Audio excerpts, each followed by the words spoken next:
So, hello. So, here we are again.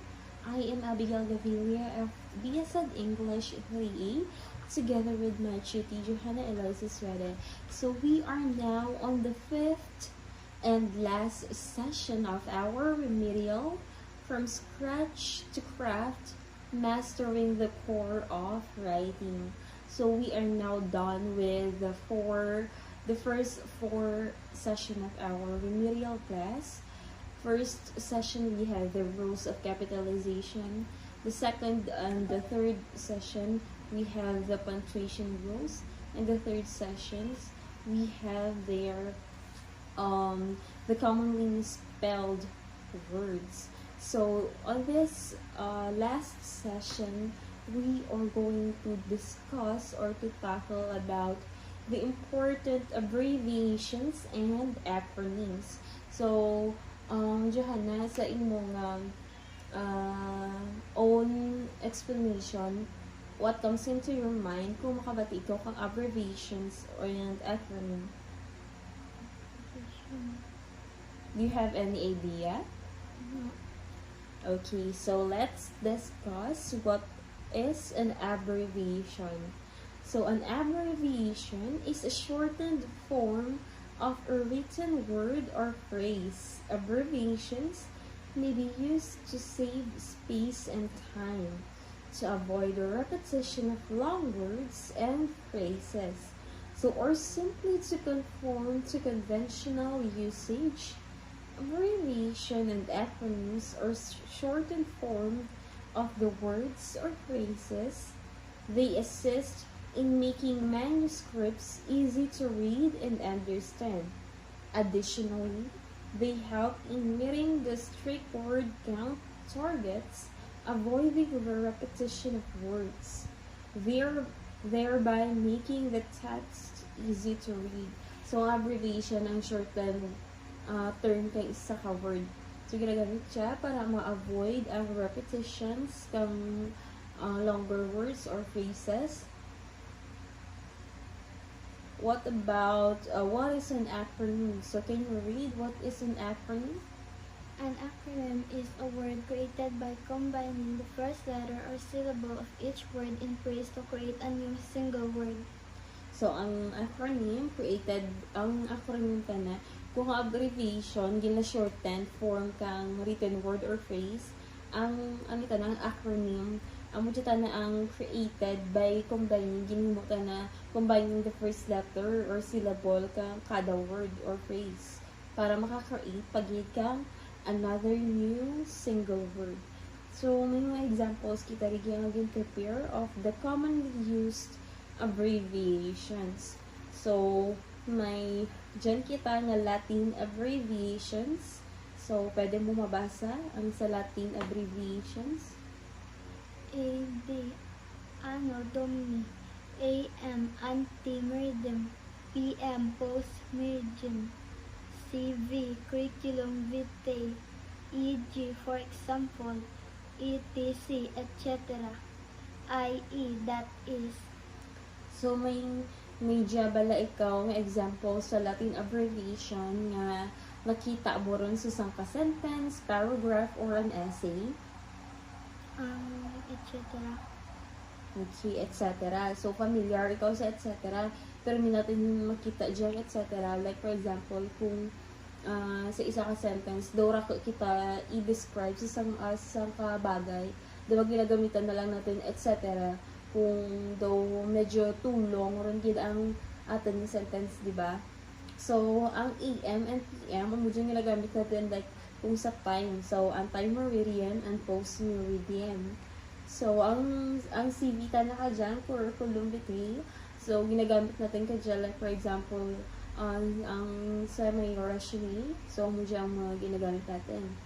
So, ang EG ka dyan, familiar man ikaw sa EG ka dyan, na ang meaning na is, for example, No.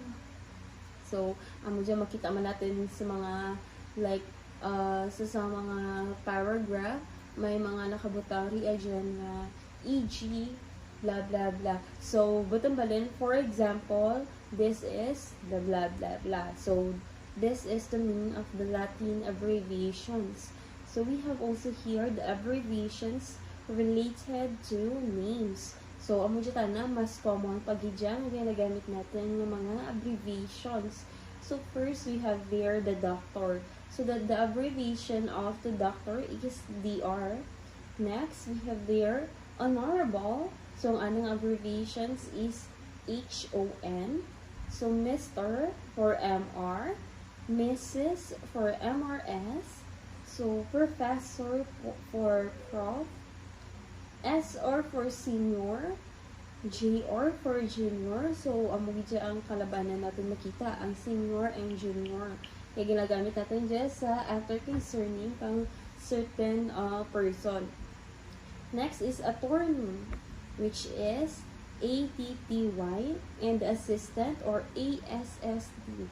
So, ang mga common abbreviations na related sa names ka someone.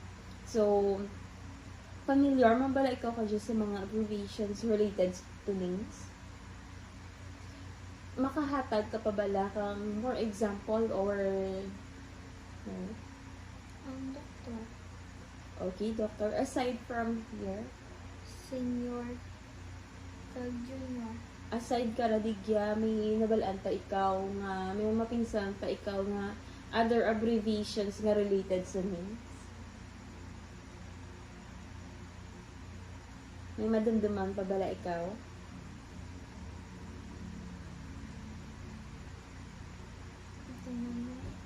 Wala ay kang madamdaman. Okay, so wala ay madamdaman. So, there are so many abbreviations that we can use in constructing our sentences or in our writing. So let's continue with the abbreviations of grammar.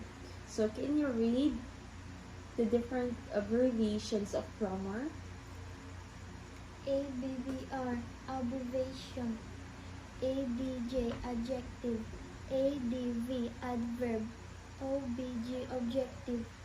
PREP, preposition. PL, plural.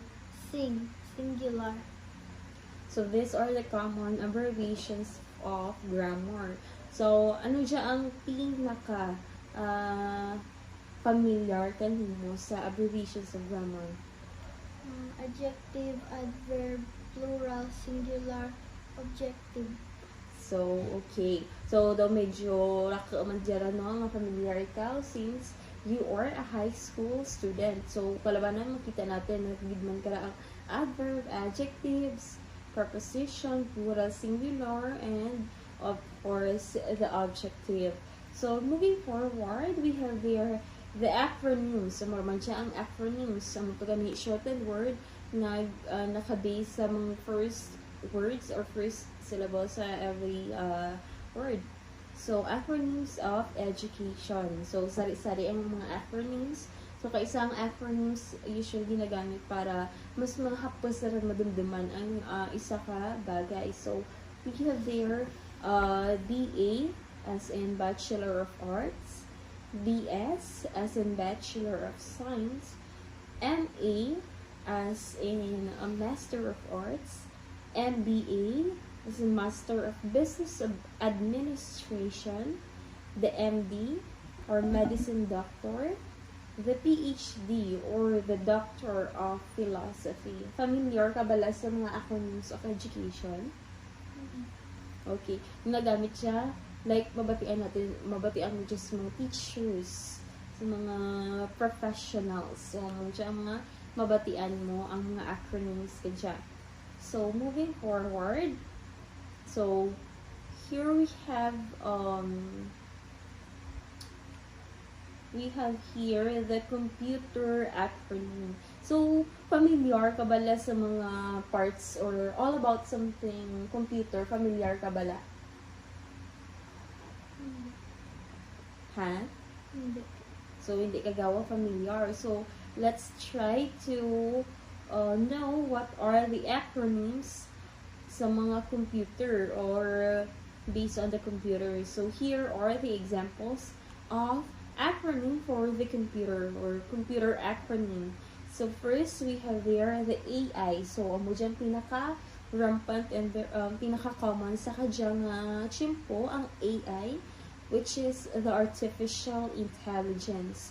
So makabatigid kita pero ni AI kay makabulig siya sa mga learners, especially sa high school students, but of course with limitations. Dagang dapat aware kitang of course may mga pros and cons man ang AI. So next we have there the VR, virtual reality. Next is the graphic interchange format or the GIF. Makita natin dyan sa kung mag-type kita kang message sa ating cell phones or sa ating laptops. So we have there also the GB, gigabytes, the HTTP or the Hypertext Transfer Protocol. Sa mo siya kalabanan kita, makita natin kung ga-search kita ang HTTP. Next is the JPEG or Joint Photographic Expert. So makita mo natin siya kung ga-search kita sa internet. So next, we have there the KB or the kilobytes. And also we have here the MB or the megabytes. And we have there the MP3 or ang tinatawag natin ng motion picture expert groups. So these are the different computer acronym. So let's have here. So did you understand what are the different abbreviations and acronyms that we can use in constructing our sentences or essays? Okay, so since you have already understand the different acronyms, so let us have a little assessment of the different acronyms. So first, so for the instruction, complete So supply the longer version of the following abbreviations and acronyms. So number 1, EG. What do you think is the answer? Example. Okay, very good. So next, EG is example. So next we have number 2, ATTY. Attorney. Okay, you got it right. So ATTY is an abbreviation for attorney. So next, number 3, ADV. Adverb. Again, you got it right. So ADV is an abbreviation for adverb. Next. MR. Mr. Okay, perfect. So MR is for Mr. So next, number 5, VR. VR. Virtual reality. Okay, you got it right. So VR is an acronym for virtual reality. So GIF. Graphic interchange format. Okay, you also got it right. So it's all about the computer acronym. So GIF is a graphic interchange format. So next we have there number 7. PI. So can you still remember what is PI? Plural. Okay, actually it's not PI but it's PL. So PL stands for plural. So next we have there Singular. okay, that's it. So singular is an abbreviation for singular. Next, number 9, the MRS. Mrs. Okay, also you got the correct answer. So MRS is an abbreviation for Mrs. AI. Again, can you please repeat? Artificial intelligence. Okay, so you got it right also. So number 10, the AI is an artificial intelligence. So I guess you have a wide knowledge of the different abbreviations and acronym based on what we have also tackled. So since you got the 10 correct answers. So I think that will be all for our tutorial. So thank you for joining me or on the 5 session of this remedial tutorial. So that will be all. Bye! So remember, writers are not born, they are made.